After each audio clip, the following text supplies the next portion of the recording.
In the stillness after Compline, the world slows to the pace of candlelight.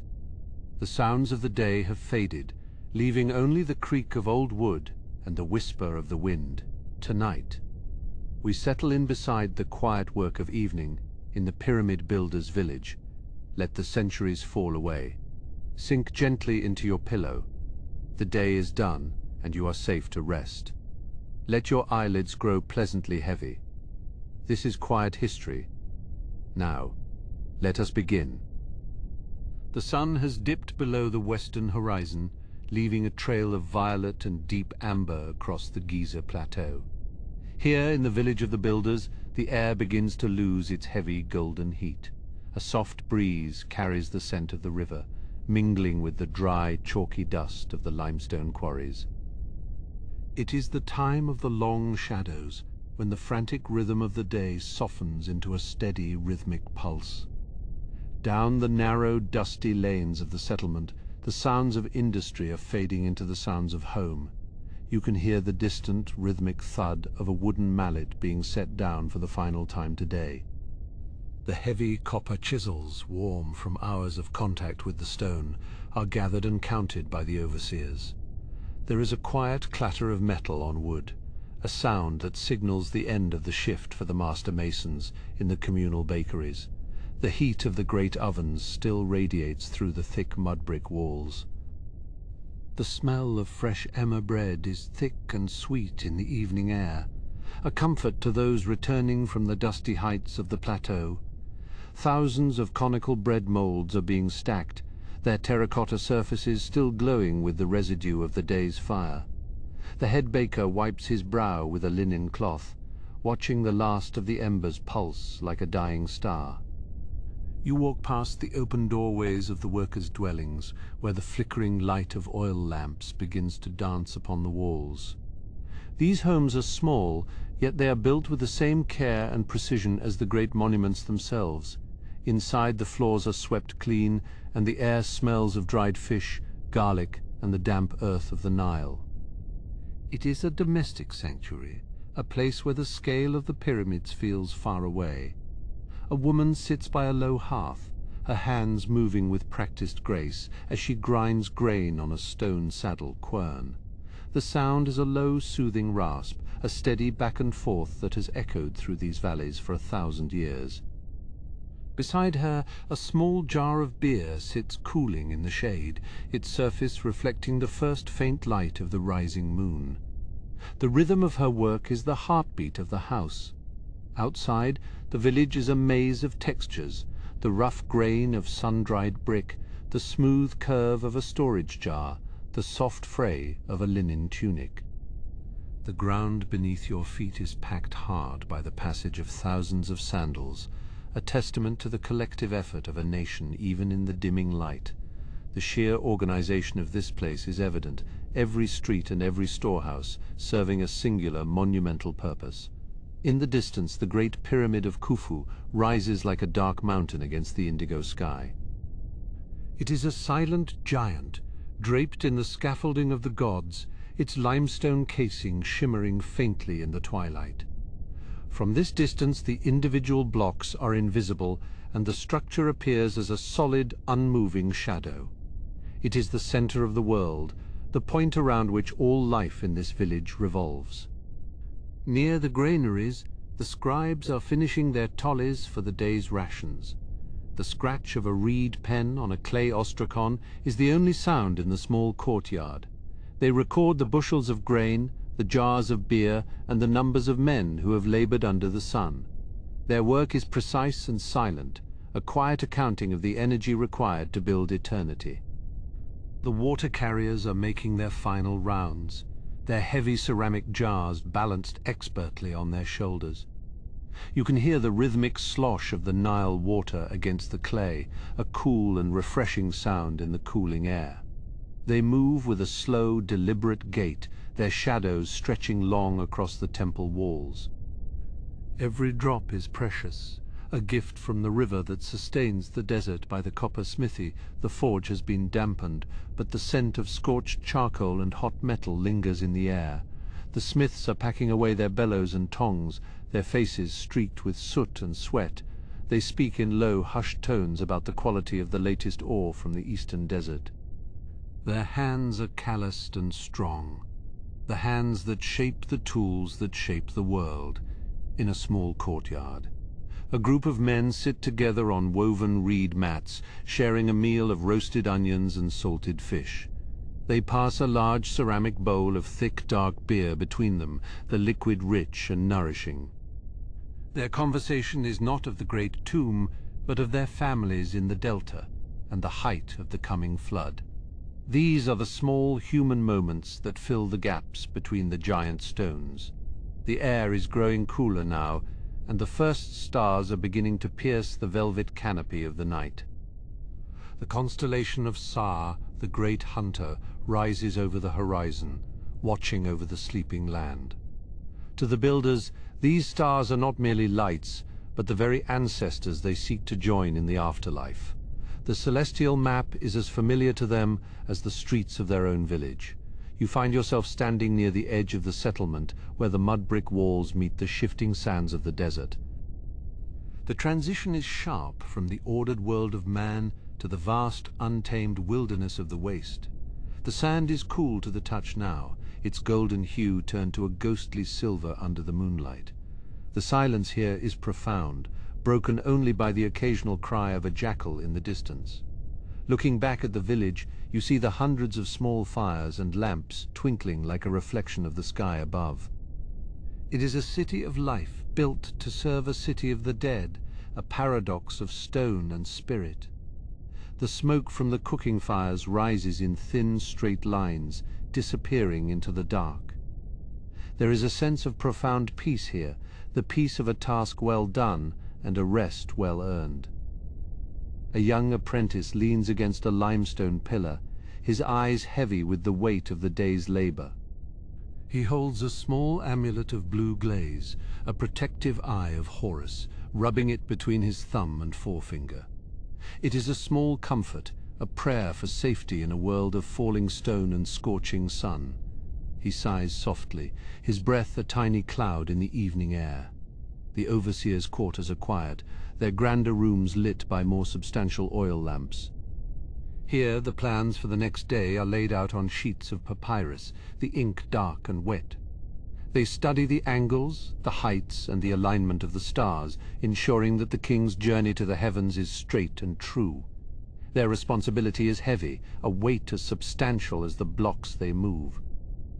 Deep within the village, the sound of a reed flute drifts through the air, its melody thin and haunting. It is a simple tune, a song of the river and the reeds, played by someone seeking to ease the ache of tired limbs. The notes seem to float on the breeze, weaving through the narrow alleys and over the flat roofs. It is the music of the common man, the song of the earth. The storage jars of the oil press are being sealed for the night, the thick golden liquid precious for both light and medicine.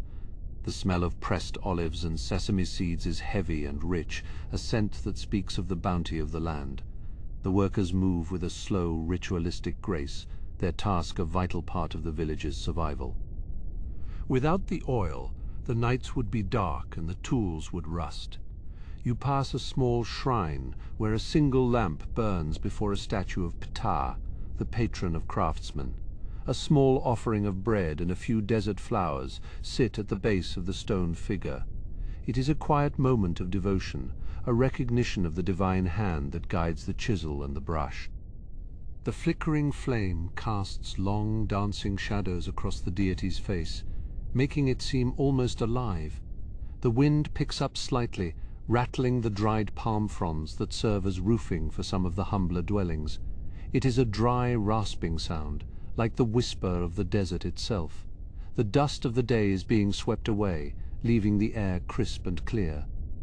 You can taste the salt of the sea and the silt of the river on your lips. In the communal kitchen, the large grinding stones have finally come to a rest. The women who work them are stretching their backs, their faces pale with a fine dusting of flour. They talk quietly about the price of honey and the health of their children. Their work is the fuel that drives the entire project, the silent energy behind every moved stone. The light in the village is fading further, the deep blues and blacks of the night taking over. Most of the lamps have been extinguished, and the fires have burned down to glowing beds of ash. The village is settling into a collective slumber, a much-needed reprieve before the sun rises once again. The rhythm of the breath replaces the rhythm of the hammer. You walk toward a quiet corner of the village, where the walls are thick and the ground is soft with sand. Here the noise of the world is muffled, and the stars seem closer than ever. The Great Pyramid is now a silhouette of pure geometry, a perfect triangle pointing toward the northern star. It is a monument to human will, standing silent in the dark. A heavy wooden door creaks on its hinges as a father pulls it shut, securing his family within. The sound is solid and final, a boundary between the world of work and the world of dreams. Inside, the blankets of rough linen are pulled tight against the evening chill. The warmth of the family is the ultimate reward for the day's hardship. The scent of the night-blooming jasmine from a small garden plot drifts toward you, a sudden and unexpected sweetness. It is a reminder that even in this place of stone and dust, life and beauty find a way to flourish. The small green leaves are dark in the moonlight, silvered by the dew that is beginning to form. It is a tiny oasis of fragrance in the heart of the builder's world. Near the harbor at the edge of the plateau, the transport barges are moored in the still waters of the canal. They are empty now, their decks cleared of the massive blocks they carried from the Tura quarries. The water laps gently against their wooden hulls, a soft, repetitive sound that lulls the senses. The river is the great artery, and these boats are the cells that carry the lifeblood of the project.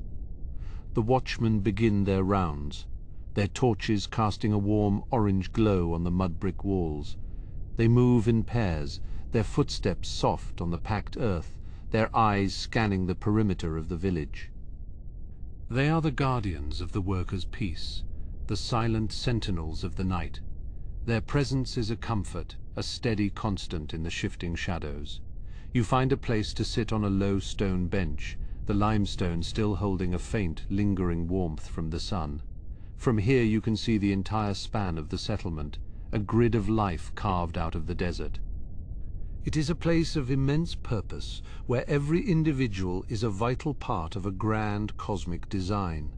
The scale of it is humbling, yet the details are intensely personal. The silence is now almost complete, a thick and heavy blanket that covers the village. The only sound is the distant rhythmic pulse of the Nile, a reminder of the eternal cycle of the seasons. The stars continue their slow, majestic crawl across the sky, marking the passage of time in a world that feels timeless. You close your eyes, letting the stillness of the village wash over you. In the darkness, the memory of the day's labor remains: the heat of the sun, the weight of the stone, the taste of the dust. But it is tempered now by the coolness of the night and the comfort of the home. The village of the builders is at rest, its people dreaming of a future written in stone. Every breath is a prayer, every dream a step toward the horizon. The embers in the great bakery ovens finally turn to grey ash, their warmth fading into the cool night air. The smell of bread still lingers, a ghostly presence in the empty rooms. The tools are silent, the scribes are asleep, and the king's monument stands watch over all. The cycle of the day is complete, and the village waits for the first light of dawn to begin again. As the last of the embers fade in the communal ovens, the village settles into a deeper, more profound stillness. The heavy wooden beams of the weavers' looms stand like silent sentinels in the dark. The scent of raw flax, earthy and slightly sweet, hangs thick in the air. Here the rhythm of the day was marked by the rhythmic thud of the baton, and the soft whistle of the shuttle passing through the warp. Now there is only the faint creak of the timber adjusting to the cooling night temperature. A single forgotten spool of linen thread lies on the floor. its pale fibers catching a sliver of moonlight from the high, narrow window. The floor is swept clean, yet a fine dusting of lint remains, a soft carpet for the wandering shadows. Moving further into the weaver's quarter, you pass bundles of finished cloth, stacked neatly for the morning's distribution. These are the linens that will clothe the workers, the officials, and perhaps even the priests. The fabric is cool to the touch, a smooth and comforting texture against the rough mud brick walls. The silence here is soft, padded by the presence of so much textile. It is a place of patience, where thousands of individual threads are bound together to create something strong and enduring. Outside, the narrow alleyway leads you toward the coppersmith's yard. The smell changes, transitioning from the vegetal scent of flax to the sharp metallic tang of iron and copper. The anvils, heavy blocks of diorite, are cold now, their surfaces polished smooth by years of hammering. Nearby, the cooling pits are filled with dark sand, where the molten metal was poured into molds for chisels and saws. A faint, lingering heat rises from the ground, a memory of the intense fires that burned here only hours ago. In the corner of the yard, a rack of copper chisels stands ready for the morning. Each one has been meticulously sharpened, their edges glinting faintly in the starlight. These are the tools that carve the very history of the land into the limestone. They are simple things, yet in the hands of a master they transform the mountain into a monument. The silence of the workshop is profound, a rest well earned by the tools and the men who wield them. You walk past the stacks of charcoal, the fuel that powers the transformation of ore. The bags are heavy, smelling of burnt wood and ancient forests. The dust on the ground is black and fine, coating the soles of your sandals as you move toward the granaries. These massive, conical structures rise up against the night sky, their smooth sides reflecting the moon. They are the belly of the village, holding the grain that sustains every soul within these walls. The air near the granaries is dry and dusty, smelling of sun-baked wheat and barley. You can hear the faint, rhythmic rustle of the grain settling within the silos, a sound like falling water. It is a secure sound, a promise of bread and life for the coming days. The heavy wooden doors are sealed with clay, stamped with the official mark of the overseer. Everything is accounted for. Every measure of grain a testament to the organization of this vast undertaking. Beyond the granaries, the animal pens are quiet. The donkeys, the tireless carriers of stone and water, are huddled together for warmth. You can hear their slow, deep breathing and the occasional soft stamp of a hoof against the straw. Their presence is grounding, a reminder of the living creatures that share this burden of labor. The scent of dry hay and livestock is warm and familiar, a pastoral note in this industrial landscape. A mother goat shifts in her sleep, her bell making a tiny silver clink that carries clearly in the still air. The sound is delicate, a sharp contrast to the heavy silence of the desert beyond. The animals are at peace, their work done for the day, their bellies full of the fodder brought from the green fields of the Nile Valley. They are as much a part of the pyramid story as the stones themselves. You follow a path that leads toward the scribal school, a small building tucked away from the noise of the main workshops. Inside, the low wooden tables are empty, their surfaces stained with circles of black and red ink. The smell of papyrus, dry and slightly grassy, fills the room. This is where the accounts are kept, where the names of the workers are recorded, and where the geometry of the heavens is translated into the language of the earth. A few discarded practice flakes of limestone, called ostraca, lie on a bench. They are covered in the elegant flowing script of the students, exercises in calligraphy and mathematics. The ink is dry, but the marks are bold and confident. They are covered in the elegant flowing script of the students, exercises in calligraphy and mathematics. The ink is dry, but the marks are bold and confident. They are covered in the elegant, flowing script of the students, exercises in calligraphy and mathematics. The ink is dry, but the marks are bold and confident. In the darkness you can almost feel the presence of the young men who sat here, their pens scratching against the stone as they learned the secrets of the written word. It is a quiet sanctuary of knowledge in a world of physical toil. The palettes, carved from wood and bone, rest in their niches. The brushes, made from chewed reeds, are cleaned and stored. There is a sense of order here, a meticulous attention to detail that mirrors the precision of the pyramid's construction. The scribes are the architects of the village's memory, ensuring that nothing is lost to the passage of time.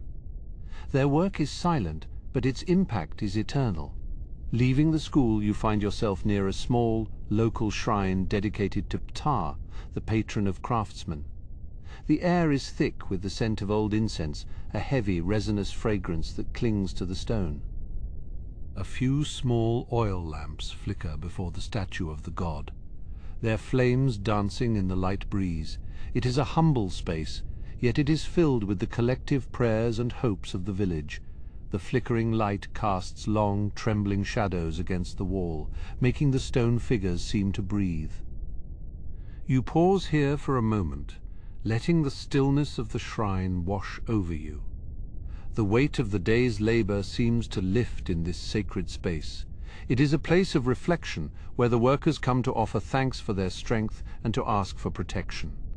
The silence is not empty. It is full of the whispered intentions of 1,000 souls. The gods are close here, or so it feels in the deep of the night. The path now leads you toward the edge of the plateau, where the village meets the open desert. The transition is abrupt. The packed earth of the streets gives way to the soft, shifting sands. The air is cooler here, moving freely across the vast open spaces. The desert is a sea of silver under the moon, the dunes rising and falling like frozen waves. It is a landscape of infinite silence, stretching out toward the horizon. In the distance, the Great Pyramid stands as a dark, geometric shadow against the stars. It is a mountain of stone, a challenge to the heavens. From this distance, the individual blocks are invisible, and the structure appears as a single solid mass. It is the focus of all the labor you have seen, the reason for the village's existence. The scale of it is breathtaking, a monument to human ambition and divine aspiration. You walk along the edge of the limestone escarpment, the rock white and ghostly in the moonlight. Below the valley is a dark ribbon of green, the Nile, a shimmering thread of silver winding through the landscape. The contrast between the fertile valley and the barren desert is stark, a reminder of the fragile balance of life in this land. The river is the source of all things, the giver of life and the path to the afterlife. The wind picks up slightly, carrying the fine scent of desert sand and the distant smell of the river. It is a clean, sharp scent that clears the mind. You find a flat ledge of rock and sit, looking out over the world. The village behind you is a cluster of low shadows, its inhabitants deep in sleep. The only movement is the slow, majestic rotation of the stars above. To the north, the second pyramid is a smaller echo of the first, its peak still capped with the smooth casing stones that once covered them all. The moonlight reflects off the polished surface, creating a brilliant, glowing point in the darkness. It is a beacon of light in the night, a reminder of the glory that these structures were meant to embody. The silence is absolute, a heavy velvet cloak that covers the world. You think of the thousands of men who have walked these paths, their lives woven into the very fabric of the stone. Each block carried, each chisel stroke made, was a step toward this grand vision. Their stories are not written in books, but in the enduring monuments they left behind. The village is a living testament to their skill, their dedication, and their faith. The embers of the communal fires are now nothing more than cold ash, their warmth long gone. The night is at its deepest point, the hour when the world seems to hold its breath. Even the insects are silent, and the wind has dropped to a soft whisper. It is a time for rest, for the body to recover and the spirit to dream. The labor of the day is a memory, and the labor of tomorrow is yet to come. You look back toward the village, seeing the faint outlines of the rooftops and the narrow lanes. It is a place of community, of shared purpose and shared hardship. In the darkness, the divisions of rank and status disappear, and all are united in the common need for sleep. The village is a single breathing entity, resting in the shadow of the giants it is creating. The stars begin their slow descent toward the western horizon, marking the passage of the night's third watch. The constellation of the Great Bear circles the pole, a celestial clock that has guided the builders for generations. The sky is a deep indigo blue, so clear that you feel you could reach out and touch the stars.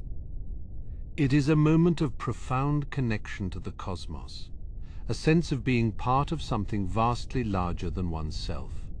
A lone jackal cries out in the distance, a long, mournful sound that echoes across the plateau. It is the voice of the desert, a reminder of the wild, untamed world that lies just beyond the village walls. The sound fades into the silence, leaving the night even more still than before.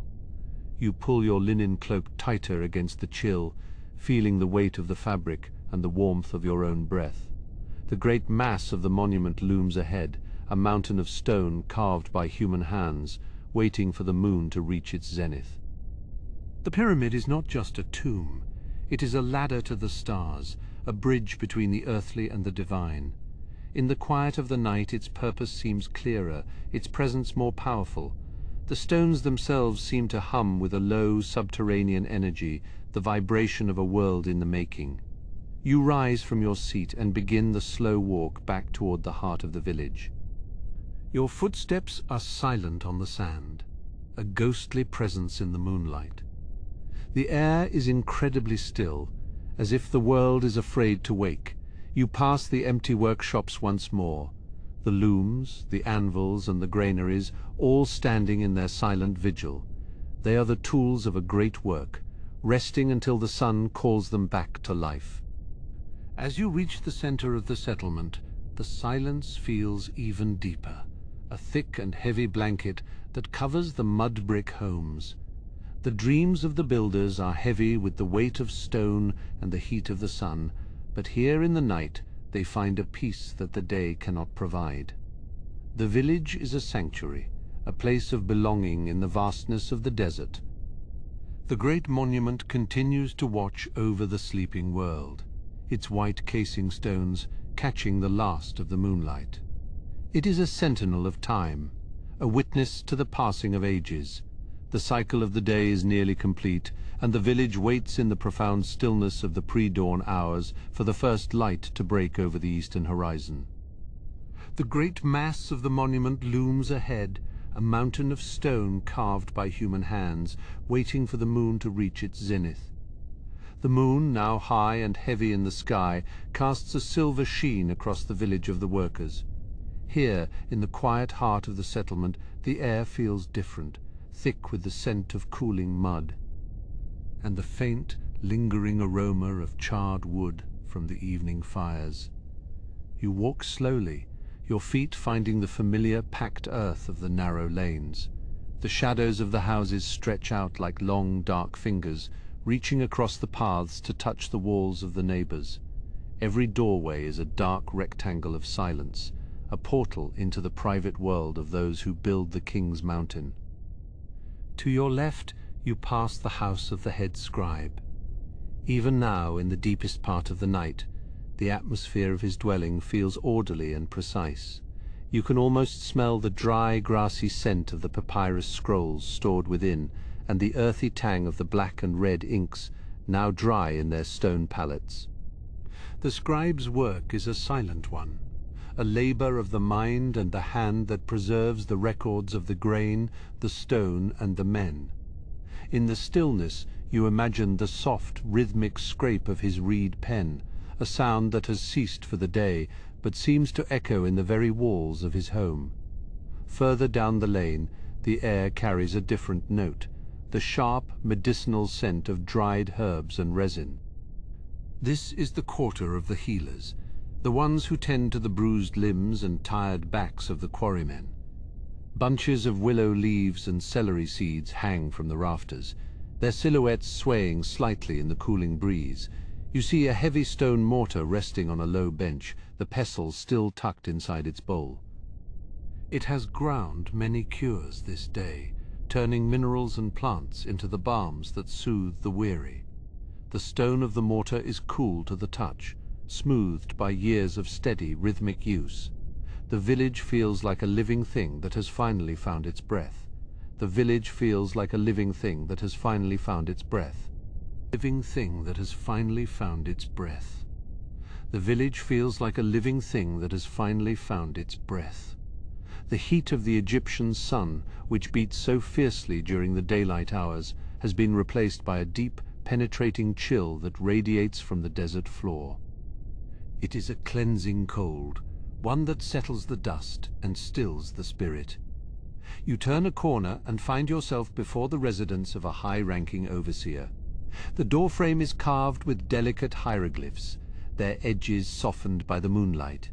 They speak of titles and honors, of a life dedicated to the service of the divine ruler. But tonight they are merely patterns in the stone. In the small courtyard of this house, a copper basin sits filled with water. The surface is so still it looks like a sheet of dark glass, reflecting the stars with a clarity that is almost startling. You watch as a single tiny ripple travels across the water, though there is no wind to cause it. Perhaps it is the vibration of the earth itself, the deep subterranean pulse of the plateau. The Great Pyramid, though distant, exerts a weight that can be felt in the very marrow of your bones. It is a presence that never truly sleeps, a mountain of stone that anchors the world to the sky. You move toward the communal storehouses, where the tools of the great work are kept under lock and key. The heavy wooden doors are reinforced with copper bands, glinting dully in the silver light.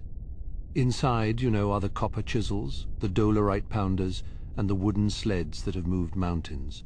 These tools are the extensions of the builder's own hands. They are worn and scarred, each notch and scratch a testament to a day of labor. In the silence of the storehouse, they seem to be gathering strength, waiting for the moment when the first light of Ra will call them back to the stone. The copper chisels, though blunt from the day's work, possess a quiet dignity. They have bitten into the limestone of the plateau, carving out the blocks that will stand for eternity. You can almost feel the vibration of the hammer strikes still lingering in the metal, a faint hum of industry. Near the storehouse, a stack of cedar timber rests, brought from the distant lands of the north. The scent of the wood is rich and resinous, a foreign fragrance that mingles with the local smells of Nile silt and dry sand. It is a reminder of the vast reach of the pharaoh's power, bringing the world together for this single monumental purpose. The village walls, made of thick mud brick, provide a sense of profound security. They are the boundary between the ordered world of the living and the vast, unpredictable expanse of the desert. Beyond these walls the sands shift and the jackals cry, but here, within the circle of the community, all is governed by Ma'at. Ma'at is the balance, the cosmic order that keeps the stars in their paths and the Nile in its banks. You feel it in the steady rhythm of the night, in the way the shadows fall, and in the deep, untroubled sleep of your fellow builders. It is a harmony that transcends the individual, a collective peace. You find a low wall to sit upon, the stone still holding a ghost of the day's warmth. From here you can see the entire village laid out beneath the stars. It is a humble place of mud and straw, yet it is the birthplace of a wonder that will outlast the memory of those who built it. The Great Bear circles the northern pole, its 7 stars shining with a fierce, cold light. The Egyptians call it the foreleg, a celestial marker that guides the souls of the departed and the steps of the living. It is the clock by which the night is measured, and it tells you that the third watch is well underway. The air grows even stiller, if such a thing is possible. The sound of your own breathing becomes a prominent part of the landscape. a soft, steady bellows that matches the pulse of the night. You close your eyes for a moment, letting the sensory details of the village wash over you. You hear the faint rustle of a linen curtain in a nearby window, the dry whisper of sand settling against a wall, and the distant rhythmic lap of the river against the banks of the harbor. These are the small sounds of a world at rest, the quiet music of the builder's village. In your mind's eye you see the interior of the houses, the wooden headrests, the simple mats of woven reeds, the jars of beer and baskets of bread. These are the comforts of the home, the rewards for a day of toil under the sun. They are enough, for they provide the strength needed for the morrow. The great monument in the distance seems to grow larger as the night deepens. Its white casing stones, polished to a mirror-like finish, reflect the moonlight so brightly that the pyramid seems to glow from within. It is a beacon of hope and a symbol of the eternal life that awaits the king. You think of the thousands of men who have touched those stones, the collective effort of a nation focused on a single point in the sky. It is a thought that brings a sense of profound connection, a realization that you are part of a lineage that stretches back to the beginning of time. The stones are not just building materials, they are the vessels of a people's devotion.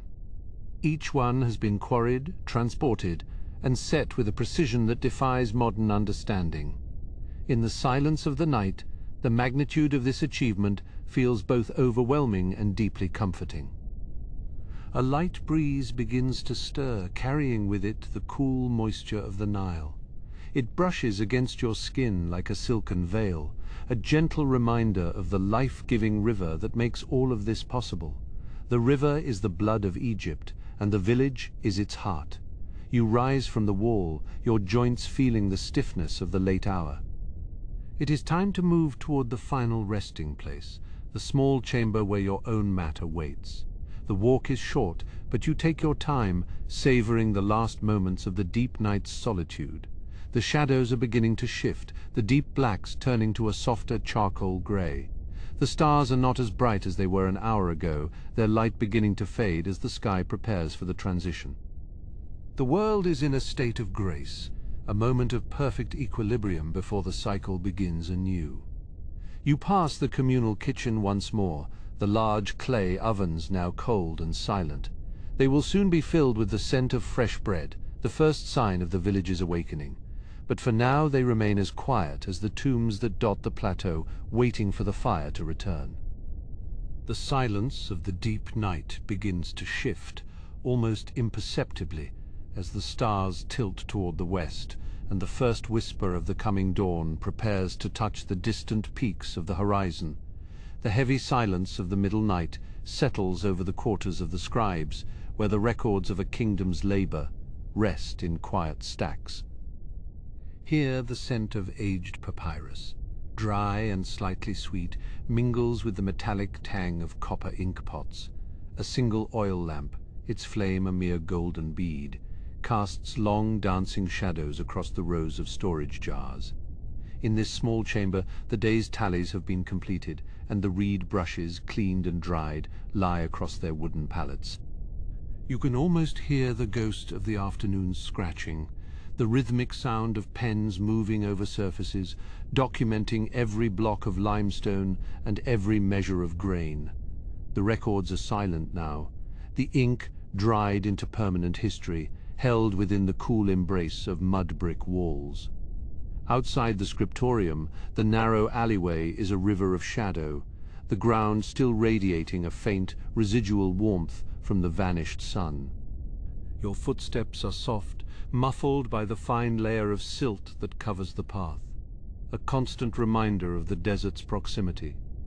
The air here is still, trapped between the high walls of the administrative buildings, carrying the scent of dust and ancient stone. As you move toward the toolmaker's yard, the atmosphere changes, the air growing heavier with the scent of charcoal and cold metal. This is the place where the copper chisels, the lifeblood of the great construction, are forged and sharpened. In the moonlight, the piles of discarded stone chips look like drifts of pale snow scattered across the dark earth.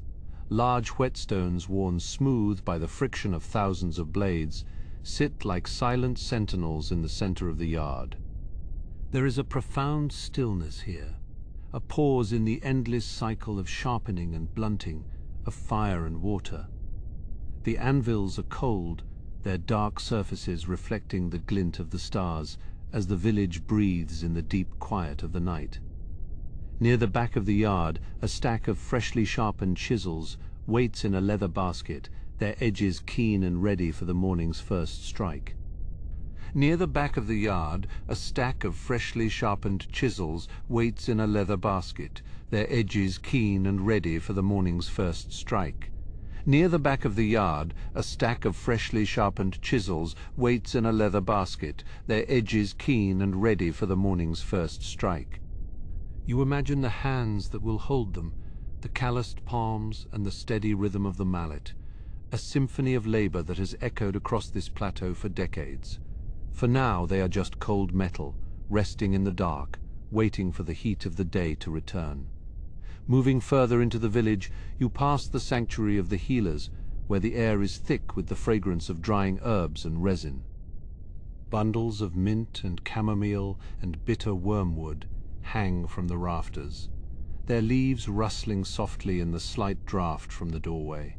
It is a scent of comfort, of mendings and quiet recoveries, a sanctuary for the weary bodies of the builders. Rows of small alabaster jars sit on wooden shelves, each one containing a precious salve or an oil mixed with the precision of a priest's prayer. The healers have gone to their rest, but the essence of their work lingers in the air, a soothing presence in the heart of the village. You feel the weight of the day's aches begin to lift, as the herbal aroma wraps around you like a soft, invisible blanket. In the corner of the room, a large basin of water reflects the moonlight entering through a high, narrow slit in the wall. The surface is perfectly still, a silver mirror that seems to hold the very essence of the night's tranquility. It is a place of peace, where the violence of the quarry is forgotten, and the body is allowed to simply be in the cooling dark. Beyond the healer's hall, the village opens toward the great granary, its massive rounded silos rising like mounds of earth against the sky. The scent here is different, the dry, earthy smell of emmer, wheat and barley, the foundational wealth of the land. It is a heavy, nourishing scent, one that speaks of full bellies and the security of a well-ordered world. In the silence, you can hear the faint, dry shift of grain within the bins, a sound like falling sand as the weight of the harvest settles. The mud-brick walls of the granary are thick, designed to keep the heat at bay and the precious stores safe from the elements. They feel solid and permanent, a testament to the foresight of the planners who manage the life of the village. Watchmen sit in the shadows of the granary walls, their forms nearly invisible in the deep gloom, their presence felt only by the occasional soft clink of a staff against stone. They are the silent guardians of the bread, the keepers of the village's future, watching over the stores while the rest of the world sleeps. Their vigil is a quiet one, marked only by the movement of the stars across the vault of the heavens. You turn toward the edge of the village, where the cultivated land meets the rising dunes of the high desert. The transition is sharp, the soft earth of the village giving way to the coarse, shifting sands of the waste. The air here is cooler, unburdened by the heat of the buildings, and it carries the wild, lonely scent of the open wilderness. Looking out over the desert, the landscape is a sea of silver and charcoal, the dunes rolling away into the distance like frozen waves. There is a sense of immense scale here, a reminder that the village is but a small island of life in a vast and timeless ocean of sand. The stars seem larger here, their light unobstructed by the low walls of the houses, shining with a cold, brilliant intensity. A jackal cries in the distance, a long, mournful sound that cuts through the silence and then fades into the wind. It is a sound of the deep wild, a reminder of the gods who roam the desert, watching over the boundaries of the living and the dead. The sound does not disturb the peace of the village, rather it deepens it, grounding the night in the ancient rhythms of the land. You find a low limestone wall to sit upon, its surface rough and cool beneath your hands, looking back toward the cluster of homes. From here, the village looks like a collection of shadows, a huddle of human intent beneath the watchful gaze of the great monuments. The pyramid remains the anchor of the horizon, a mountain of stone that seems to draw the moonlight into its very core. The silence of this hour is a profound thing, a weight that is not heavy, but grounding, a stillness that invites reflection. You think of the generations of builders who have sat on this very spot, looking out at the same stars and feeling the same cool desert breeze. There is a continuity in the night, a bridge of shadows that connects the past, the present, and the eternal. As the night reaches its deepest point, the air grows even more still, the wind dropping until not even a grain of sand stirs. The world is held in a state of perfect crystalline suspension, a moment of absolute rest before the wheels of the world begin to turn once more. You close your eyes, letting the silence fill your senses, feeling the slow, steady pulse of the sleeping village beneath you. In this darkness, the boundaries of the self seem to soften, merging with the shadows of the stone and the scent of the dry earth. You are no longer an observer, but a part of the landscape, a single breath in the long, slow respiration of the night. The peace of the builders is your peace, their rest is your rest, as the stars continue their slow, majestic dance overhead. A soft, rhythmic thrumming begins to vibrate through the ground, so faint it is more a feeling than a sound, the distant deep movement of the river. The Nile is the great artery of this land, and even at night its power is felt, a constant low-frequency hum that underpins the silence. It is the sound of life itself, flowing through the darkness, carrying the promise of the coming day. You rise from the wall, your movements slow and deliberate, as if moving through water, careful not to disturb the fragile quiet. The walk back toward the heart of the village is a journey through a dreamscape of silver and ink, where every corner holds a familiar shadow. The houses are quiet, their inhabitants lost in the deep, restorative slumber of those who work with their hands. You pass the communal well, its wooden winch creaking once as the cooling wood contracts, a sharp, lonely sound in the stillness. The water deepens the darkness of the shaft, a bottomless pit of cool, liquid shadow that reaches down into the heart of the earth. It is a reminder of the hidden depths of the land, the secret sources that sustain the village in the heat of the sun. The stars have shifted further to the west, the great hunter of the sky beginning his descent toward the horizon, signaling the passage of the third watch. The night is far from over, yet there is a subtle change in the air, a sharpening of the cold that suggests the first distant approach of the transition. But for now, the velvet dark remains unbroken, a sanctuary for the weary and the thoughtful alike. You find yourself near the small temple of the village, a modest structure of limestone that glows with a soft internal light from a single, eternal flame. The scent of incense, heavy and sweet with the smell of myrrh, drifts from the doorway, a fragrant offering to the gods who protect the workers. It is a scent that bridges the gap between the mundane and the divine, a trail of smoke rising toward the stars. Inside the temple, the shadows are long and flickering, playing across the carved reliefs of the walls, bringing the figures of the gods to life. They stand in silent procession, their stone eyes watching over the village with a timeless, unwavering gaze. You feel a sense of profound safety here, a realization that the labor of the day is part of a much larger cosmic order. The flame of the lamp flickers, casting a sudden bright flare that illuminates the face of a goddess, her features carved with a grace that defies the hardness of the stone. She is the mother, the protector, and in the quiet of the night her presence is a tangible comfort.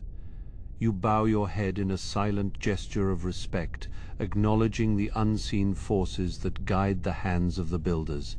Leaving the temple, you step back into the cool embrace of the night air, the scent of the incense following you for a few paces before being lost in the desert breeze. The village is a place of many scents and many sounds, but they all resolve into a single, harmonious whole in the darkness. It is the music of a world at rest, a symphony of small things that create a sense of profound belonging. You walk toward the river once more, the path widening as it nears the docks where the heavy barges are moored. The water is a dark, shimmering expanse, reflecting the stars in 1,000 broken points of light as the current moves with a slow, irresistible force. The reeds at the water's edge hiss softly as the breeze passes through them, a sound like 1,000 whispered secrets. The boats, heavy with the weight of unworked stone and timber, groan against their moorings, their wooden hulls rubbing together with a low, rhythmic creak. It is the sound of the kingdom's ambition, resting on the surface of the water, waiting for the strength of the rowers to bring it to life. For now the river holds them gently, a mother cradling her children in the dark. You stand on the bank for a long moment, watching the way the light of the moon dances on the ripples, a hypnotic pattern that draws the mind into a state of deep, meditative calm. The cold of the water rises in a fine mist, dampening the air and bringing a fresh, clean scent to the night. It is the breath of the river, the life-giving moisture that sustains the valley. The silence here is different from the silence of the village. It is a more active, vibrant thing, filled with the hidden life of the water. You hear the occasional splash of a fish or the distant, low call of a night bird, sounds that punctuate the quiet without breaking it. The river is never truly still, but in the middle of the night its movement is a lullaby, a steady, pulsing rhythm that leads toward sleep. As you turn back toward the village, the first hint of a change begins to manifest, not in the light, but in the temperature of the air, a subtle pre-dawn chill that bites through the linen of your tunic. The stars are still bright, but their light feels thinner, as if the sky is beginning to stretch and prepare for the coming of the sun. The deep night is reaching its zenith, the moment of greatest stillness before the first stirrings of the world.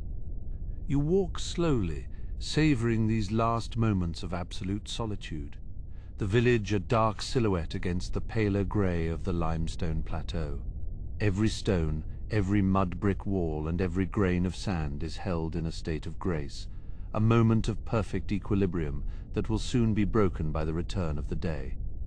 And every grain of sand is held in a state of grace, a moment of perfect equilibrium that will soon be broken by the return of the day.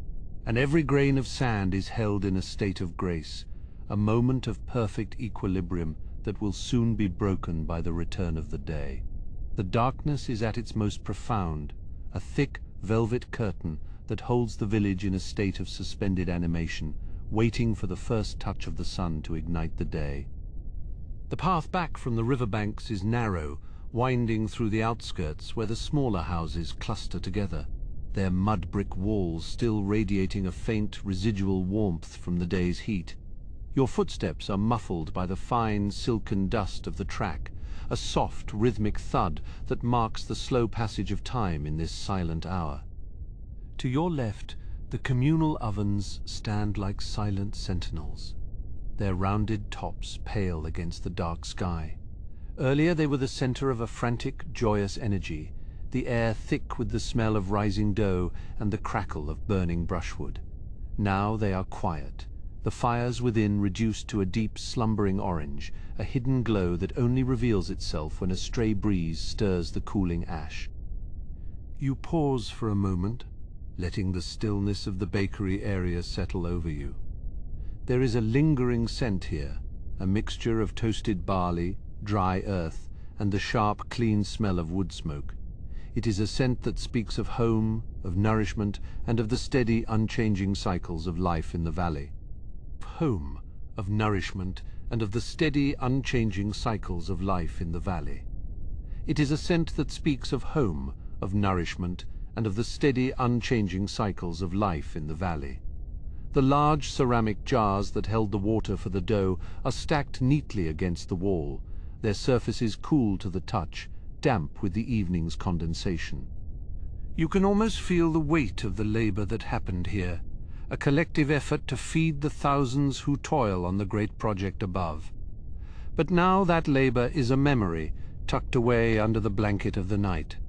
Further along the path, you come to the toolworkers' quarter, a place that is usually a cacophony of metal on stone, of shouting voices and the heavy thud of sledges. In the darkness, however, it is a sanctuary of order. The copper chisels and saws are gathered in heavy wooden crates, their edges dulled by the day's work, waiting for the sharpening stones in the morning. The smell here is metallic and sharp, the scent of worked copper and the gritty dust of limestone that clings to every surface. The smell here is metallic and sharp, the scent of worked copper and the gritty dust of limestone that clings to every surface. The smell here is metallic and sharp, the scent of worked copper and the gritty dust of limestone that clings to every surface. You see a row of wooden mallets, their handles polished smooth by the sweat and grip of many hands, resting on a low stone bench as if they, too, are catching their breath. There is a profound dignity in these tools, a sense of purpose that transcends the individual. They are the extensions of the builder's will, the instruments through which the eternal is carved from the temporal. You reach out and touch the rough grain of a wooden sledge, feeling the small nicks and scars that tell the story of 1,000 strikes. It is cold, the wood having lost its heat to the night air, but it feels solid and dependable beneath your palm. The silence in the workshop is heavy, a dense, expectant quiet that seems to hold the potential of all the work yet to be done. As you move deeper into the residential heart of the village, the houses grow closer together, their doorways draped with heavy linen cloths to keep out the chill. Behind these curtains, the families of the builders are deep in sleep, their breathing a soft, collective murmur that rises and falls like the tide. You pass a small courtyard where a weaver's loom stands under a lean-to of palm fronds. The half-finished cloth hangs motionless, the vertical threads like the strings of a silent harp caught in the silver light of the moon. The scent of raw flax is earthy and sweet, mingling with the dry, dusty smell of the courtyard floor. You can see the intricate patterns beginning to emerge in the weave, a testament to the skill and patience of the weaver who will return to this task at dawn. For now the loom is a ghost of industry, a skeleton of wood and thread that waits for the touch of human hands. The shadows in the courtyard are long and deep, stretching out from the base of the walls to create a complex geometry of darkness. You find yourself moving more slowly now, your own breath becoming more measured as you sync your rhythm with the sleeping village. The air is perfectly still, a frozen moment in the long history of the world. Near the center of the village, you find the scribe's house, distinguished by its slightly larger frame and the presence of a small elevated porch. On a low table, a pallet of dried ink and a bundle of reed pens lie ready for the morning's accounts. The ink, made from soot and gum, has a faint acrid smell that lingers in the cool air. You imagine the scribe sitting here in the early light, his back straight, his eyes focused as he records the delivery of grain, the movement of stone, and the names of the men who have given their strength to the pyramid. It is a world of order, of numbers and names, a way of anchoring the vastness of the project into the reality of the everyday. Even here, in the House of Records, the silence is supreme. The scrolls of papyrus are rolled tight and stored in ceramic jars. Their contents a secret kept by the night. You look up at the stars, which seem to hang lower over the village than they did over the river, their brilliance undimmed by the faint haze of the horizon. They are the same stars that the architects used to align the great monuments, a celestial map that guides the hands of the builders on earth. There is a sense of immense scale, a connection between the tiny mud-brick houses of the village and the infinite reaches of the cosmos. You turn a corner and find yourself near the village granary, a massive structure of thick walls and high vents. The smell of grain is overwhelming here, a thick, sweet and dusty aroma that fills the lungs and brings a sense of security. This is the lifeblood of the village, the stored energy that will be transformed into the muscle and bone of the laborers. You hear the faint, scurrying sound of a small desert mouse moving through the shadows, a tiny reminder that life continues even in the deepest quiet. The granary walls are cool to the back of your hand, the mud bricks packed tight and smooth, a testament to the skill of the masons who built them. The night is beginning to reach its coldest point, the air crisp and sharp, carrying the scent of the high desert plateau down into the valley. You pull your cloak tighter around your shoulders, feeling the weight of the fabric against your skin. The village feels like a living organism, a single entity that is breathing slowly, deeply in its sleep. Every house, every workshop, and every alleyway is a part of this greater whole, a cell in the body of the community. You are a witness to this rest, a silent observer of the peace that follows a day of monumental effort. In a small niche in a wall, you see a clay lamp that has long since gone out, its wick a charred nub in a pool of solidified oil. It is a humble object, but it represents the small, individual lives that make up the history of this place. It is a humble object, but it represents the small, individual lives that make up the history of this place. But it represents the small, individual lives that make up the history of this place. The person who lit this lamp, who sat by its light to eat or to talk or to think, is now lost in the depths of sleep, their worries and their joys put aside for the night. You feel a profound sense of connection to them, a shared humanity that bridges the gap between the ages. The silence is not an absence of life, but a presence of peace, a space where the soul can find its balance. You begin to walk toward the edge of the village again, where the houses thin out and the desert begins its long, slow climb toward the plateau. The transition is subtle, the mud brick walls giving way to low stone fences, and then to the raw, unworked earth of the wilderness. The ground beneath your feet becomes firmer, more uneven, as you leave the smooth paths of the village behind. The air feels different here, more expansive and wild, carrying the ancient, stony scent of the limestone cliffs. You look back at the village, a cluster of dark shapes huddled together for warmth and safety in the vastness of the night. The silence of the desert is more profound than the silence of the village. It is a silence that has existed for eons, a quiet that is built into the very bones of the earth. You hear the wind sighing through the gaps in the rocks, a low melodic hum that seems to come from everywhere and nowhere at once. It is a sound that makes the heart grow still, a natural lullaby that lulls the mind into a state of deep reflection. You stand on the edge of the two worlds, the world of man and the world of the eternal, feeling the thin line that separates them. The stars above are like a canopy of diamonds, their light so steady and clear that you can almost see the colors in them, the pale blue of one, the warm amber of another. They track their slow, majestic paths across the sky, indifferent to the labors of the men below, yet providing the very framework through which those labors are measured. You feel small in the face of this vastness, but it is a comfortable smallness, a sense of being a part of a grand and beautiful design. The cold of the night is a reminder of your own vitality, a sharp, bracing sensation that makes you feel more alive. As you begin to make your way back toward the center of the village, you pass a small shrine, its entrance adorned with a few withered flowers and a small bowl of dried fruit. It is a place of quiet devotion, a spot where the builders come to offer their prayers to the gods who watch over the mountains and the rivers. The air around the shrine is still as if the gods themselves are listening to the silence of the night. The air around the shrine is still as if the gods themselves are listening to the silence of the night. The air around the shrine is still as if the gods themselves are listening to the silence of the night.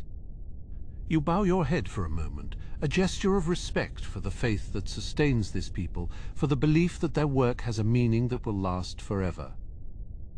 The village is a place of many stories, most of them untold, written in the wear of the stones and the soot on the walls.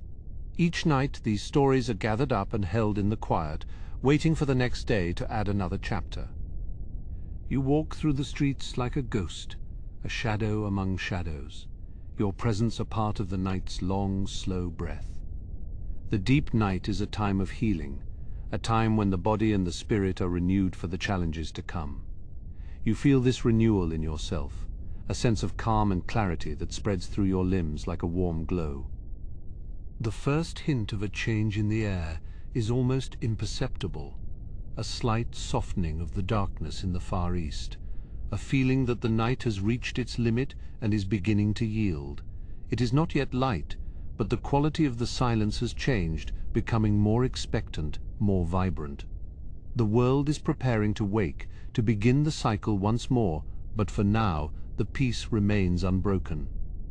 You find a low stone wall and sit for a moment, watching the stars begin their slow fade, the deep velvet of the sky turning to a bruised, dusty purple. You find a low stone wall and sit for a moment, watching the stars begin their slow fade, the deep velvet of the sky turning to a bruised, dusty purple. You find a low stone wall and sit for a moment, watching the stars begin their slow fade, the deep velvet of the sky turning to a bruised, dusty purple.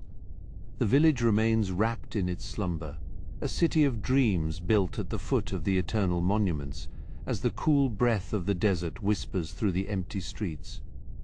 The air, once a heavy velvet, now carries a thin, sharp edge of cold, the kind that settles in the marrow before the sun arrives to chase it away. The air, once a heavy velvet, now carries a thin, sharp edge of cold, the kind that settles in the marrow before the sun arrives to chase it away. The air, once a heavy velvet, now carries a thin, sharp edge of cold, the kind that settles in the marrow before the sun arrives to chase it away. The stars, those eternal watchers, begin to lose their sharp brilliance, melting into the softening indigo of the eastern horizon, where the world feels as though it is holding its breath. You stand in the silence, listening to the deep, resonant heartbeat of the earth, a rhythm that has pulsed since the first stone was laid. In the temple precinct, the shadows are long and heavy, clinging to the corners of the massive limestone walls, like memories of the night just past. A single soft sound breaks the stillness, the rhythmic scrape of a broom as a young initiate clears the dust from the sacred courtyard. The air here is thick with the scent of yesterday's incense, a lingering ghost of frankincense and myrrh that clings to the rough-hewn pillars. You watch as a priest, draped in fine white linen that glows like a beacon in the gloom, moves toward the inner sanctum with measured, deliberate steps. His feet are bare, and the contact with the cold stone connects him to the very foundation of the world, a grounding force in this hour of transition. He carries a small bronze lamp, its flame a tiny, flickering heart that casts dancing shadows against the hieroglyphs carved deep into the walls. In the bakeries, the first signs of life are more pragmatic, yet no less sacred in their necessity for the day ahead. A woman kneels before a clay oven, her movements fluid and practiced as she clears away the cold, grey ash from the previous evening's fire. She strikes a piece of flint against a shard of iron, and the sharp, metallic click echoes through the small, enclosed space like a heartbeat. A shower of sparks cascades into a nest of dried grass, and for a moment the darkness swallows them before a tiny orange glow takes hold. She breathes on it, a soft, steady stream of air that coaxes the spark into a flame, a small miracle of light in the heart of the village. The scent of wood smoke begins to rise, thin and sweet, curling upward through the thatched roof to meet the fading stars outside. The animal pens are filled with the soft, comforting sounds of life, the low, rhythmic breathing of the cattle and the occasional rustle of straw. The animals are still, their large, dark eyes reflecting the growing light of the sky, sensing the change long before the human world begins to stir. There is a peace here, a sense of shared existence between the workers and the creatures who help them move the heavy stones of history. You walk toward the river, where the Nile flows like a ribbon of dark silk, its surface undisturbed by the morning breeze. The mist rises from the water in long, ghostly fingers, wrapping around the stalks of papyrus and the hulls of the moored fishing boats. The river is the lifeblood of this land, a constant flowing presence that has witnessed the rise of every monument and the passing of every soul. On the bank, a fisherman prepares his nets, his fingers moving with a dexterity born of 1,000 mornings, just like this one. The twine is rough against his skin, but he does not mind, for the work is a meditation, a way of being present in the world. He does not speak, for the silence of the river demands respect, a quietude that allows one to hear the secrets of the water. Back in the village, the residential alleys are still bathed in a deep, dusty blue, the color of a bruise that is slowly fading. A door creaks open on its wooden hinges, a long, drawn-out sound that seems to stretch across the entire settlement like a sigh. A man steps out, stretching his arms toward the sky, his silhouette a sharp outline against the pale stone of the neighboring house. He looks toward the great pyramid which looms over the village like a silent god, its peak catching the very first invisible rays of the sun. Though the ground is still in shadow, the very top of the monument begins to glow with a pale, ethereal light, a promise of the heat to come. It is a sight that never fails to inspire a quiet awe, a reminder of the scale of their ambition and the endurance of their labor. In the scribes' quarters, the tools of the craft lie ready on low wooden tables, waiting for the hands that will guide them through the day. The papyrus sheets are smooth and cool, their surfaces a blank canvas for the records of grain, the tallies of stone, and the prayers of the faithful. The ink wells are dry, but soon they will be filled with the deep black soot and the vibrant red ochre that bring language to life. The air begins to shift, becoming more vibrant, as if the molecules themselves are dancing in anticipation of the dawn. The deep, heavy silence of the night is replaced by a different kind of quiet, a focused, expectant stillness that precedes the first true light. You can feel the energy of the village beginning to gather, a slow building tide of purpose that will soon wash through every street and workshop. A water carrier passes you, 2 large clay jars balanced perfectly on a wooden yoke across his strong, weathered shoulders. The jars are empty now, but they will soon be heavy with the cool, life-giving water of the river, a burden he carries with a quiet dignity. His footsteps are muffled by the sand, leaving a trail of soft indentations that the wind will eventually smooth away into nothingness. You pass a workshop where the copper tools are laid out in neat, orderly rows, their edges sharpened to a fine, lethal precision. The metal is cold to the touch, a stark contrast to the warmth of the fires that are now burning in many of the village hearths. These tools are the extensions of the builder's will, the instruments through which the raw stone is transformed into eternal geometry. In a small garden plot, the damp earth smells of life and renewal, a rich, dark scent that speaks of the fertility of the river's silt. The young plants are tipped with dew, each drop a tiny, perfect sphere that reflects the changing colors of the sky above. The gardener will soon be here, tending to the leeks and the onions that will feed the families of the men who work the quarries. The sky is now a pale, dusty rose, the indigo having retreated to the furthest reaches of the west where the desert meets the dark. The village roofs, once a uniform mass of shadow, now show their textures, the rough thatch, the smooth mud brick, the occasional terracotta tile. The world is coming back into focus, the details of the everyday emerging from the anonymity of the night. You find yourself back near the central square where the large communal ovens are being readied for the morning's baking.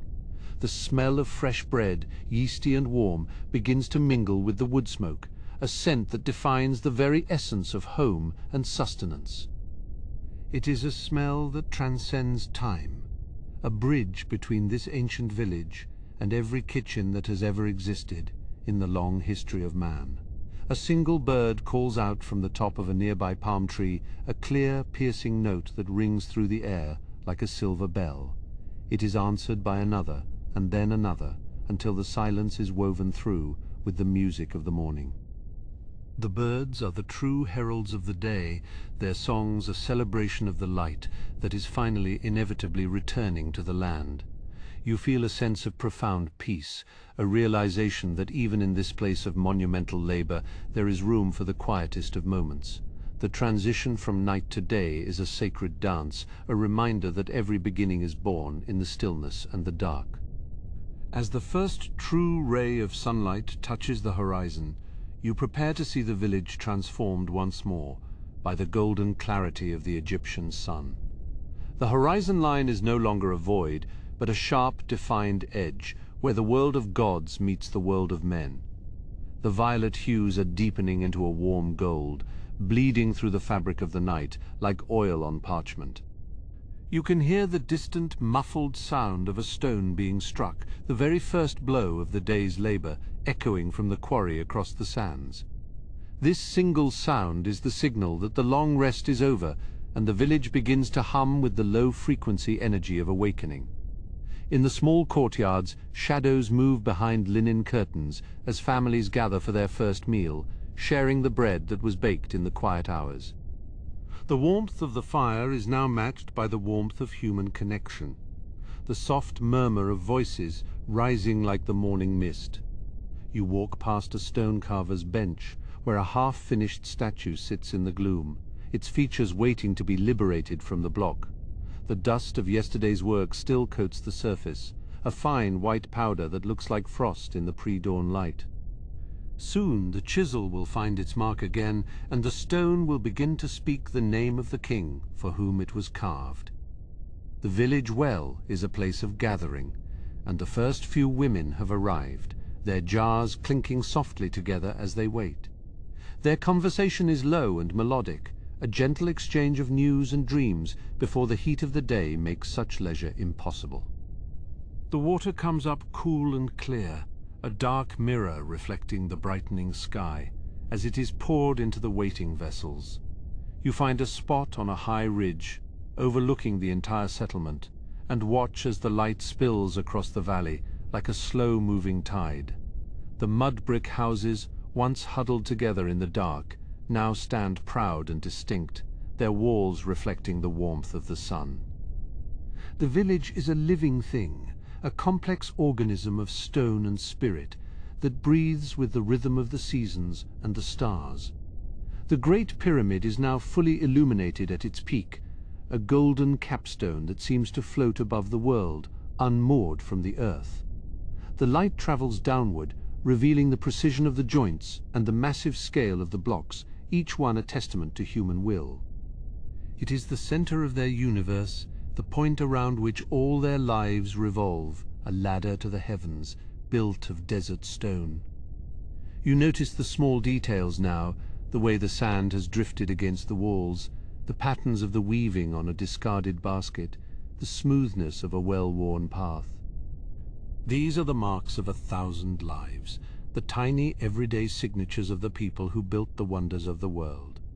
In this light, they are not just workers, but artists, dreamers, and keepers of a sacred fire that never truly goes out. A child runs across a small plaza, his laughter a bright, unexpected sound that ripples through the morning air like a stone in a pond. He is chasing a small dog, their shadows stretching out before them in long, distorted shapes as they play in the cooling sand. It is a reminder that even in the shadow of eternity, life is lived in the present moment, in the joy of the here and now. The scent of the village is changing again, the wood smoke and bread now joined by the smell of dust and the sharp tang of the river. It is the smell of industry, of movement, and of the 1,000 small tasks that make up a human life in any age. You breathe it in, letting it fill your lungs, feeling the connection to these people whose hands shaped the very landscape you stand upon. The sun is now a sliver of fire on the horizon, its light so intense that it forces you to blink as the world is suddenly cast in high relief. The long shadows of the night are being chased back into the corners, the darkness retreating before the overwhelming power of the day. It is a moment of triumph, a daily victory of light over chaos that the people of this land have celebrated for ages. You feel the weight of the night lifting from your own shoulders, replaced by a sense of clarity and purpose as the world wakes up. The silence is gone, but it has been replaced by something equally beautiful. The symphony of a village at work, a harmony of voices, tools, and nature. It is a song of endurance, a melody of stone and sand that will continue long after you have left this place. You turn to look back at the village one last time, seeing it now in all its vibrant morning glory, a city of life at the foot of the tombs. The people are moving with intention, their paths crossing and recrossing in a complex dance of daily routine that keeps the world turning. You are a witness to this beauty, a silent observer of the sacred ordinary that defines the human experience. The heat is beginning to rise, a gentle warmth that promises a long, productive day under the watchful eye of the sun god. The desert is no longer a place of mystery and shadow, but a landscape of possibility, a vast canvas upon which the builders will continue their work. You feel a sense of gratitude for this night, for the quiet moments that allowed you to see the soul of the village. As the first true ray of sunlight touches the horizon, you prepare to see the village transformed once more by the golden clarity of the Egyptian sun, as the rhythm of the work begins to stir and the path ahead becomes clear. The sun, now climbing higher into the pale expanse of the sky, casts a brilliant, unrelenting light across the limestone yards. The sun, now climbing higher into the pale expanse of the sky, casts a brilliant, unrelenting light across the limestone yards. The sun, now climbing higher into the pale expanse of the sky, casts a brilliant, unrelenting light across the limestone yards.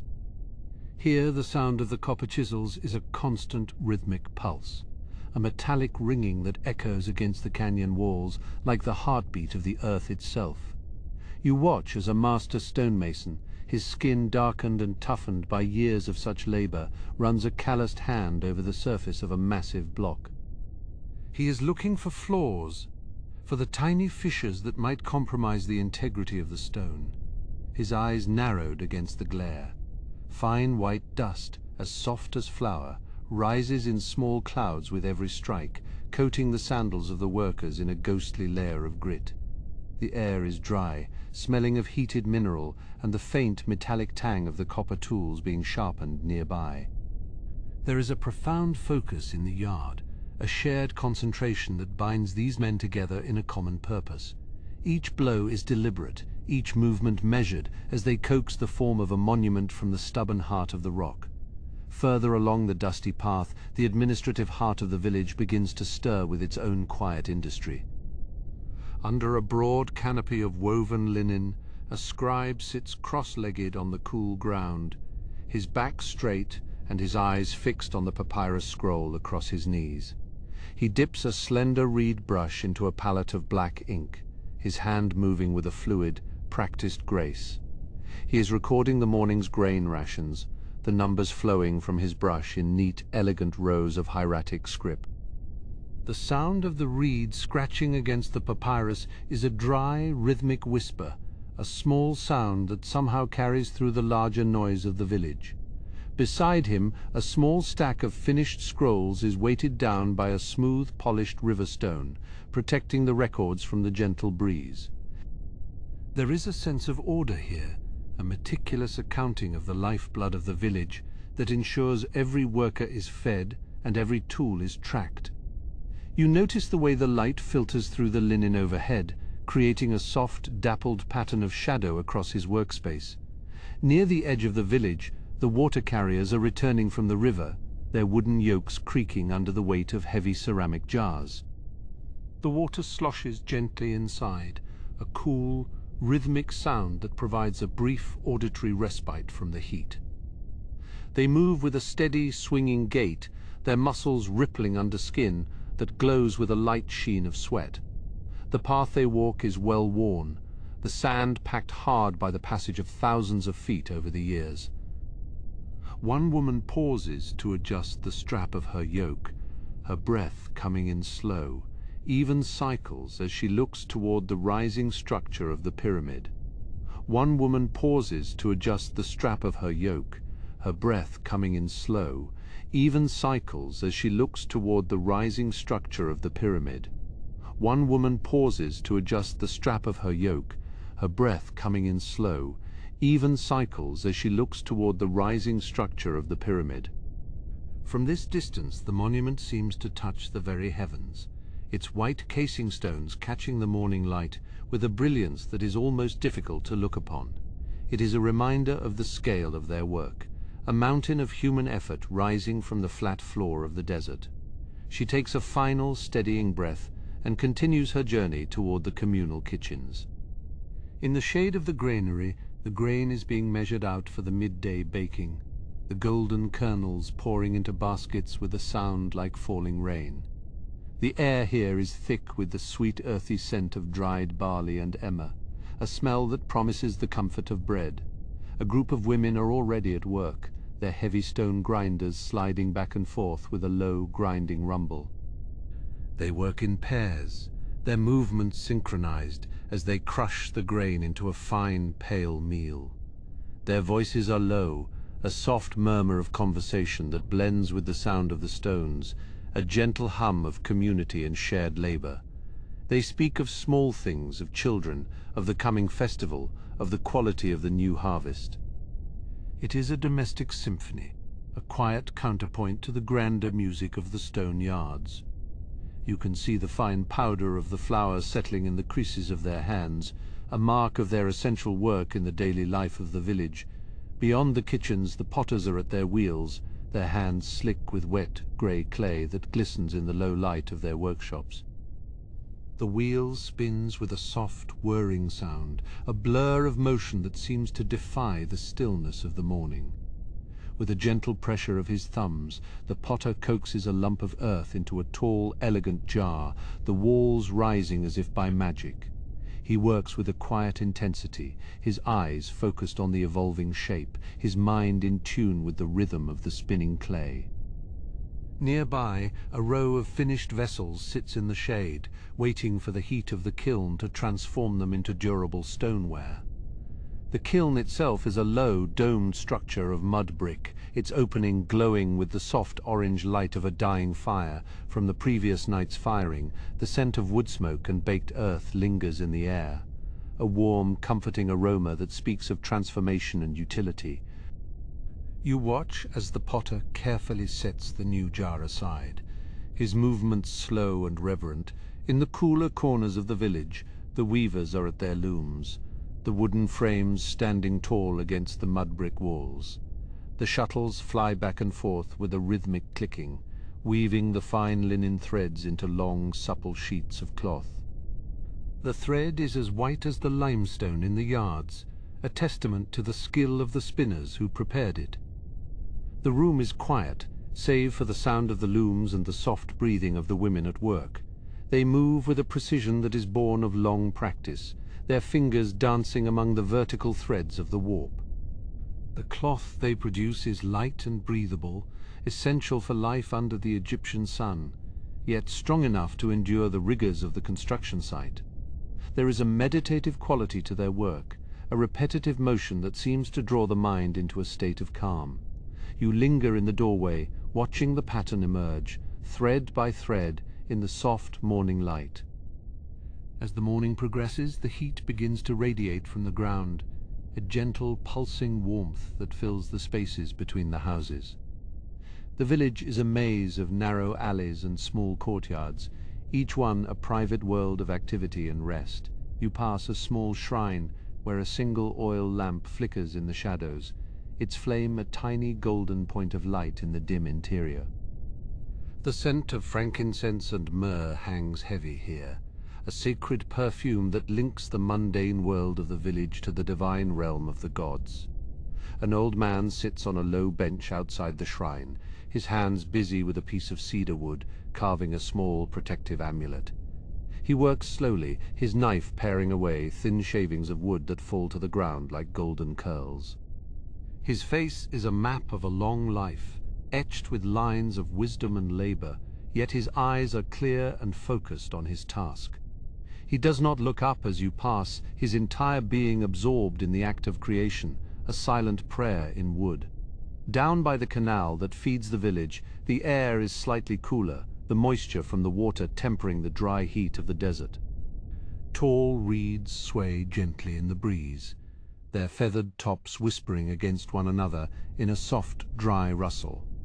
A small boat is moored to a wooden post, its hull painted with protective eyes to ward off the dangers of the river. The water is a deep, shimmering blue, reflecting the vastness of the sky above, a mirror of the heavens on the earth. In the distance, you can see the figures of the surveyors, their long measuring cords stretched tight across the sand. They are moving with a slow, deliberate pace, marking out the foundations for a new row of houses, or perhaps a new storehouse for the tools. Their work is one of precision and geometry, an application of sacred mathematics to the physical world. The white cords stand out sharply against the golden sand, a grid of human intention laid upon the raw landscape. Back in the heart of the village, the midday meal is being prepared, the scent of roasting fish and stewed leeks beginning to drift through the air.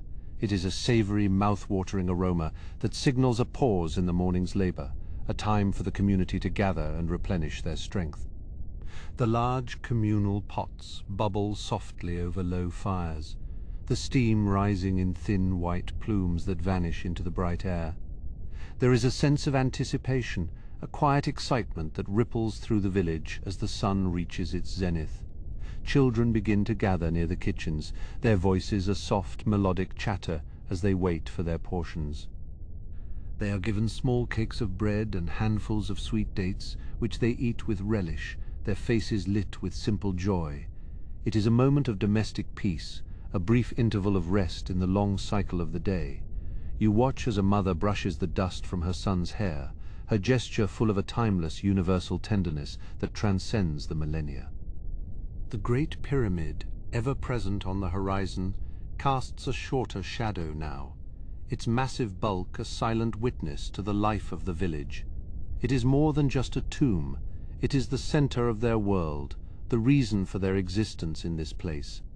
Every stone laid, every loaf of bread baked, every scroll written is a contribution to this eternal project. The village is a living organism, a complex machine of human effort, all working in harmony toward a single magnificent goal. You feel the weight of this collective purpose, a sense of belonging to something much larger than yourself. The heat of the sun is now a steady, vibrating presence, a golden mantle that covers the entire landscape in a brilliant, shimmering light.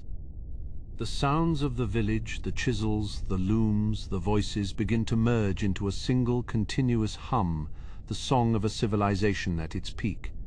It is a sound of confidence, of endurance, and of a profound connection to the land and the gods. As you walk back toward the center of the village, the light seems to turn even more golden, the dust in the air catching the rays and turning into a haze of liquid light. The world is saturated with color, the white of the stone, the blue of the river, the brown of the mud brick, and the deep, rich gold of the sun. It is a moment of perfect clarity, where the beauty of the ordinary is revealed in all its sacred splendor. It is a moment of perfect clarity, where the beauty of the ordinary is revealed in all its sacred splendor. Clarity, where the beauty of the ordinary is revealed in all its sacred splendor. You pause for a moment, letting the warmth soak into your skin, feeling the steady pulse of the village beneath your feet as the day continues its long, deliberate march toward the afternoon. The sun, a great golden disk, begins its slow descent behind the western hills. The heat of the day, once a heavy, vibrating weight, now softens into a gentle, lingering warmth. You can hear the rhythmic clink of copper on stone, slowing down as the masons prepare to leave their posts for the night. They wipe the sweat from their brows with the back of their hands, their skin coated in the fine white dust of the limestone. The shadows of the great monuments stretch out like long dark fingers across the shifting sands. These shadows reach toward the village below as if seeking the comfort of the hearths. High upon the plateau, the master builders roll up their papyrus plans, securing them with leather ties. The geometry of the day is complete, and the sacred measurements are tucked away until the dawn. You walk along the main path, where the dust, kicked up by many feet, hangs like a golden haze in the low light. The workers carry their tools in woven baskets, the copper chisels clinking softly with every step. There is a sense of shared accomplishment, a quiet collective sigh that ripples through the crowd. The heavy labor of the morning is now a memory replaced by the anticipation of rest.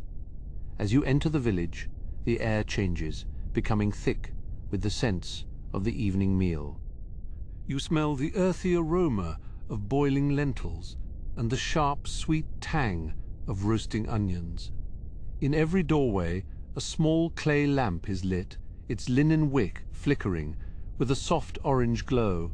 The mud brick walls hold the heat of the sun, radiating a gentle, comforting warmth against your shoulder as you pass. Inside a small courtyard, a woman is pouring water from a tall ceramic jar into a shallow basin. The sound of the splashing liquid is cool and refreshing, a liquid music in the quiet air. She washes the dust from her arms, her movements slow and deliberate as she prepares for the evening.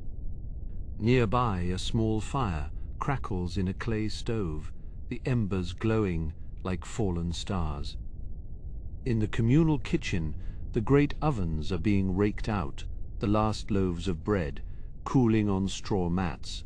The bread is dark and hearty, smelling of grain and wood smoke, a staple of life in this desert land.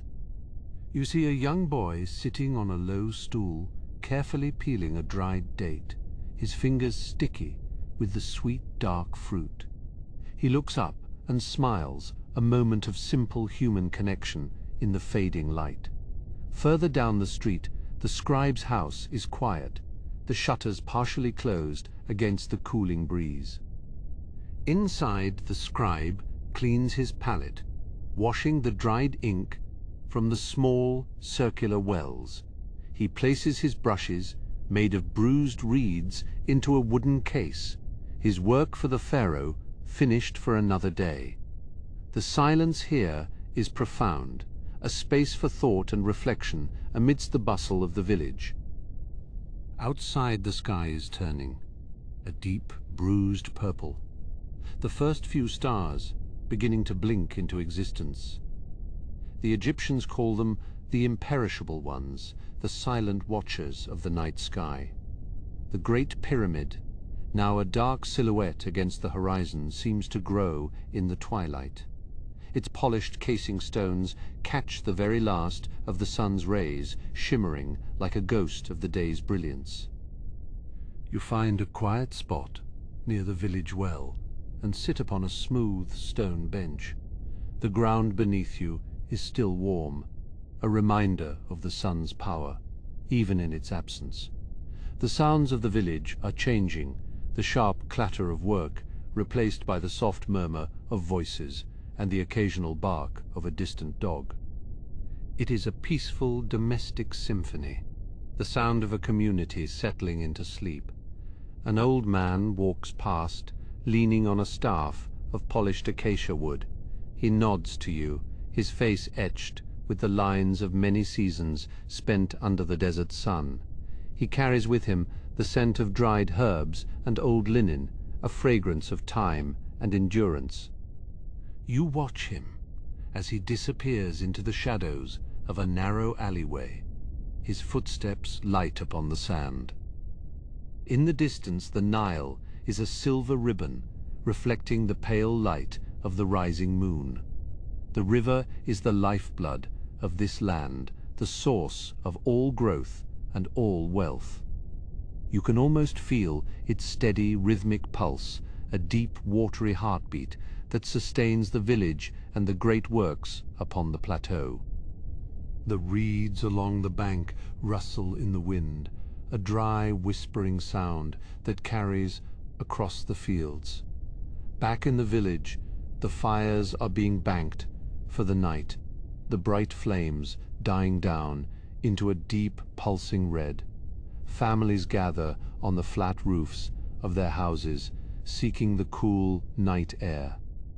They spread out their woven mats and linen sheets, preparing their beds under the vast open sky. The conversation is low, a gentle hum of stories told and plans made for the coming day. You listen to the sound of a mother singing a lullaby to her child, her voice soft and melodic.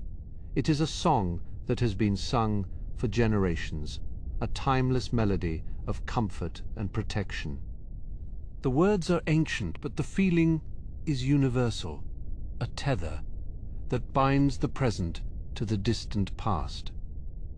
As the child drifts off, the village seems to grow even quieter, the very air becoming still. The scent of incense drifts from a small shrine, a thin plume of smoke rising straight into the dark air. It is the scent of frankincense and myrrh, a sacred fragrance that bridges the world of men and the world of the gods. You breathe it in, feeling its calming effect as it clears your mind and settles your spirit. The gods are present here, in the shadows and the light, in the work and the rest. The Great Pyramid is now fully cloaked in the velvet darkness of the Egyptian night. It stands as a monument not just to a king, but to the skill and the will of the people who built it. Every stone tells a story of a hand that shaped it, a shoulder that moved it, and a mind that placed it. In the silence of the night, the weight of the structure feels like a physical presence, a grounding force in the landscape. You lean back and look up at the canopy of stars, stretching from horizon to horizon. The Milky Way is a bright celestial river, flowing across the blackness, a mirror to the Nile below. You feel small yet connected, a single point in a vast and orderly cosmos.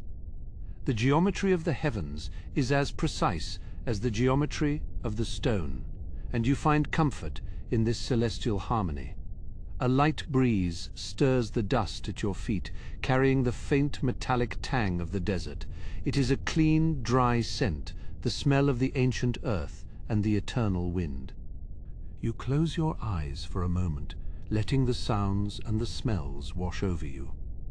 The village is now almost entirely dark, the oil lamps having flickered out one by one. Only the embers of the communal fires remain, glowing like low red eyes in the darkness. They provide a faint warm light that dances on the mud brick walls, creating shifting patterns of shadow and flame. You watch the patterns for a long time, mesmerized by their slow rhythmic movement. It is a hypnotic sight, a visual lullaby for the weary soul. The night air is now truly cool, a welcome relief from the intensity of the day. You pull your linen cloak more tightly around your shoulders, feeling the soft, familiar texture of the fabric. It is a simple comfort, but a profound one, a shield against the chill of the desert night. You feel a deep sense of gratitude for the shelter, the food, and the community of this place. The silence is now complete, broken only by the soft, rhythmic breathing of the sleeping village. It is a sound of profound peace, the sound of a world at rest. The great work of the pyramids will continue tomorrow, but for now there is only the stillness and the dark. You feel the weight of your own eyelids growing heavy as the peace of the village settles into your bones. As you prepare to find your own place of rest, you look one last time toward the great plateau. The pyramids are silent and eternal, standing watch over the living and the dead. They are the anchors of this world, the symbols of a civilization that looks toward eternity. You turn away, your heart full of the quiet beauty of the evening. The path to your bed is familiar, even in the dark, your feet knowing the way by instinct. You pass the quiet hearths, the sleeping animals, and the shuttered windows of your neighbors. Every step is a step closer to the deep restorative sleep that follows a day of honest labor. The air is still, the world is quiet, and the stars continue their slow, silent dance across the heavens. You reach your mat and lie down, the straw beneath you rustling softly. The linen is cool against your skin, and the pillow of carved wood supports your head with a familiar, firm grace. You take one last deep breath of the scented air, feeling the peace of the village envelop you like a warm, protective mantle. The journey of the day is over, and the journey of the night has begun as you drift into a dreamless and perfect rest. Thank you for walking through history with me tonight. Until next time, on Quiet History, sleep well.